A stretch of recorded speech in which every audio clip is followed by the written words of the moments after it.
மாவட்ட ஆட்சியர் அலுவலக கூட்டரங்கில் செயற்கை நுண்ணறிவு, தகவல் தொழில்நுட்பவியல் மற்றும் டிஜிட்டல் சேவைகள் துறை அமைச்சர் குமார் மற்றும் மாவட்ட ஆட்சியர் கவிதா ஆகியோர் தலைமையில் 2026-2031 சட்டமன்ற தொகுதி மேம்பாட்டு நிதி திட்டத்தை செயல்படுத்தும் வழிமுறைகள் வெளியிடப்பட்டன.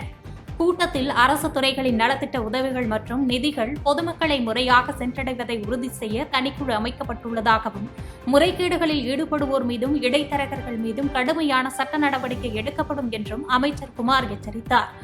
இதனைத் தொடர்ந்து பொதுமக்களுக்கு நலத்திட்ட உதவிகளும், மகளிர் சுய உதவிக் குழுக்களுக்கு தொழில் தொடங்குவதற்கான காசோலைகளும் வழங்கப்பட்டன. இந்நிகழ்ச்சியில் மாவட்ட காவல் கண்காணிப்பாளர் சாய் பிரணீத் மற்றும் சட்டமன்ற உறுப்பினர்கள் அருண்குமார், பிரகாசம், ரமேஷ்குமார், ரவி உள்ளிட்ட பல முக்கிய அரசு அலுவலர்கள் கலந்து கொண்டனர். நாமக்கல் எருமப்பட்டி அருகே பணிச்சுமை மற்றும் உயர் அதிகாரிகள் ஒருமையில் திட்டியதாக கூறி அங்கன்வாடி உதவியாளர் வெண்ணிலா அரளி விதைகளை சாப்பிட்டு தற்கொலைக்கு முயன்ற சம்பவம் அதிர்ச்சியை ஏற்படுத்தியுள்ளது. நாமக்கல் மாவட்டம் எருமப்பட்டி அருகே உள்ள செவ்வந்திப்பட்டி அங்கன்வாடி மையத்தில் உதவியாளராக பணிபுரிந்து வரும் வெண்ணிலா என்பவர் தான் 9 ஆண்டுகளாக குறைந்த சம்பளத்தில் பணியாற்றி வருவதாக குறிப்பிட்டு 9 நிமிட வீடியோ ஒன்றை வெளியிட்டுள்ளார். செவ்வந்திப்பட்டி மையத்தில் பணிபுரிந்தாலும் வேறு மையமான சின்னப்பம்பட்டிக்கு சென்று சாப்பாடு கொண்டு வருமாறு அதிகாரிகள் தமக்கு அதிகப்படியான பணிச்சுமை கொடுத்ததாகவும், உடல்நிலை சரியில்லாததால் தன்னால் முடியவில்லை என கூறியபோது திட்ட அலுவலர் தன்னை ஒருமையில் திட்டியதோடு தொடர் குறை கூறி வந்ததாகவும் அவர் அந்த வீடியோவில் குற்றம் சாட்டியுள்ளார். இந்த அவமானத்தால் மனம் உடைந்து அரளி விதைகளை இடித்து சாப்பிட்டுவிட்டு மயங்கிய நிலையில் கிடந்த அவரை மீட்டு தொட்டியம் அரசு மருத்துவமனையில் அனுமதித்துள்ளனர்.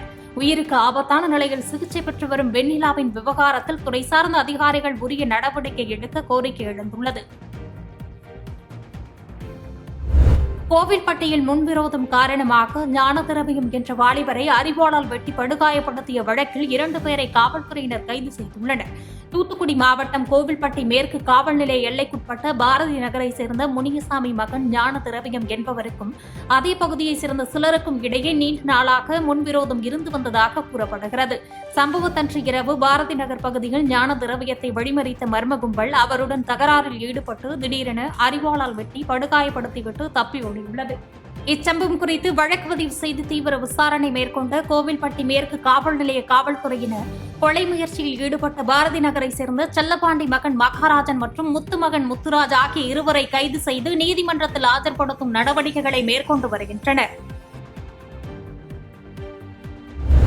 புவனகிரி அருகே தனியார் மெட்ரிக் பள்ளியில் மாணவிகளுக்கு மன உளைச்சல் ஏற்படுத்தி துன்புறுத்துவதாக பெற்றோர்கள் எழுப்பிய புகாரை தொடர்ந்து பள்ளியின் உரிமத்தை ரத்து செய்ய கோரி புகார் அளிக்கப்பட்டுள்ளது.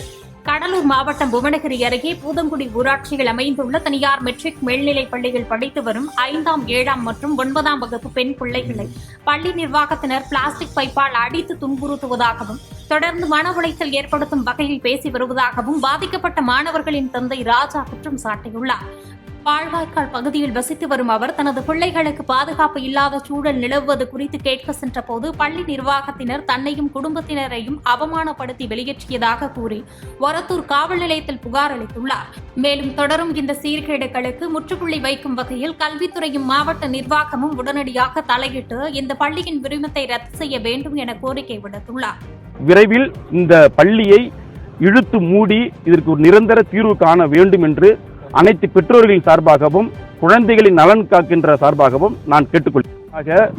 தமிழக முதல்வர் கவனத்தை எடுத்துக்கொண்டு பள்ளி கல்வித்துறை அவர்கள் இந்த பள்ளியை உரிய விசாரணை நடத்தப்பட வேண்டும்.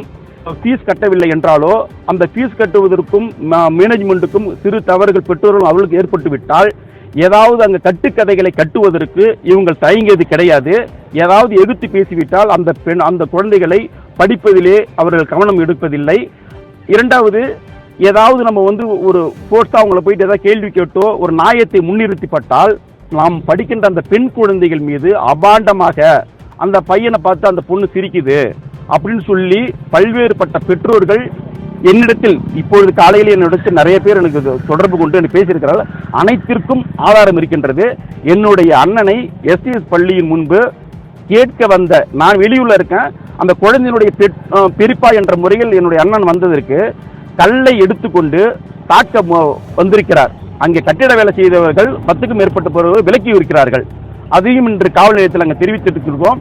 அனைத்திற்கும் உரிய நடவடிக்கை எடுப்போம் என்று காவல் ஆய்வாளர் அவர்கள் தெரிவித்திருக்கிறார்கள். இது சம்பந்தமாக தமிழக முதல்வர் கவனத்தை எடுத்துக்கொண்டு இந்த பூதங்குடியில் இயங்கி வரும் STS பள்ளியை உடனடியாக இழுத்து மூட வேண்டும். நீட் தேர்வை ரத்து செய்ய கோரியும் டெல்லி மாணவர் போராட்டத்திற்கு ஆதரவு தெரிவித்தும் சென்னை சாஸ்திரி பவன் எதிரே மே 17 இயக்கத்தின் ஒருங்கிணைப்பாளர் திருமுருகன் காந்தி தலைமையில் சாஸ்திரி பவனை முற்றுகையிடும் போராட்டம் நடைபெற்றது. தொடர்ந்து செய்தியாளர்களை சந்தித்த திருமுருகன் காந்தி நீட் விவகாரத்தில் தாவேக அரசு இரட்டை வேடம் போடுவதாக கடுமையாக விமர்சித்தார்.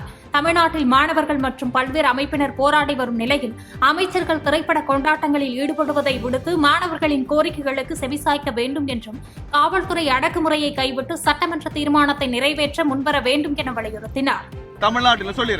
தமிழ்நாட்டிலும் மாணவர்கள் போராடுறாங்க. இந்த SFI, DYFI இளைஞர்கள் இவங்கெல்லாம் போராடுறாங்க. இது தவிர பிற அமைப்பை சார்ந்த ஒரு மாணவர்கள் போராடுறாங்க. அவங்க மேல காவல்துறை ஒடுக்குமுறை ஏவ வேண்டிய அவசியமே கிடையாது.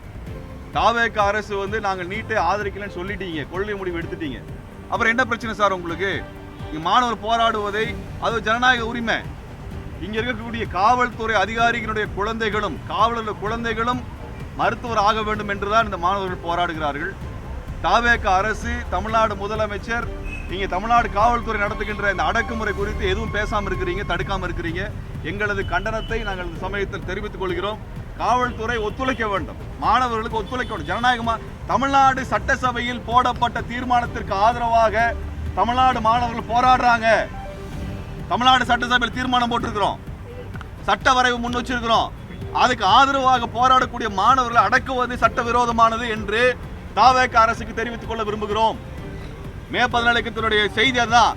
தமிழ்நாடு சட்டசபையில் தீர்மானம் போட்டிருக்கு சார், சட்ட வரைவு வச்சிருக்கீங்க, அதுக்கு ஆதரவாக தான் மாணவர்கள் இங்க போராடுறாங்க. அந்த மாணவர்களை நீங்கள் அடக்கி ஒடுக்குவது என்பது சட்டவிரோதமானது. தாவேக அரசு புரிந்து கொள்ள வேண்டும்.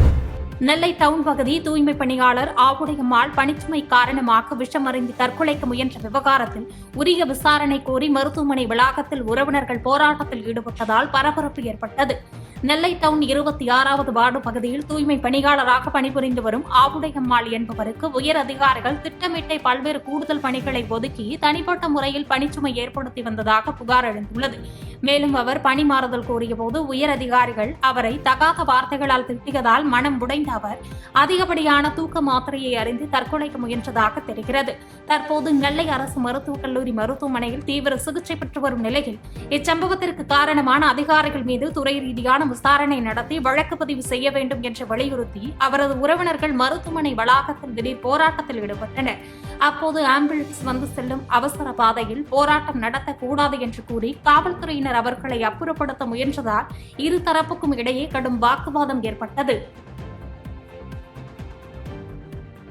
செய்திகளை உடனுக்குடன் தெரிந்து கொள்ள கீழ்கண்ட கேபிள் மற்றும் DTH நெட்வொர்க்குகளில் எம்நாடு செய்தி தொலைக்காட்சியை காணுங்கள். பாதகம் செய்பவரை கண்டால் நாம் பயம் கொள்ளலாகாது பாப்பா. மோதி மிதித்துவிடு பாப்பா, அவர் முகத்தில் உமிழ்ந்துவிடு பாப்பா. அண்மை செய்திகளை உடனுக்குடன் தெரிந்து கொள்ள இணைந்திருங்கள் எம்நாடு தொலைக்காட்சியுடன்.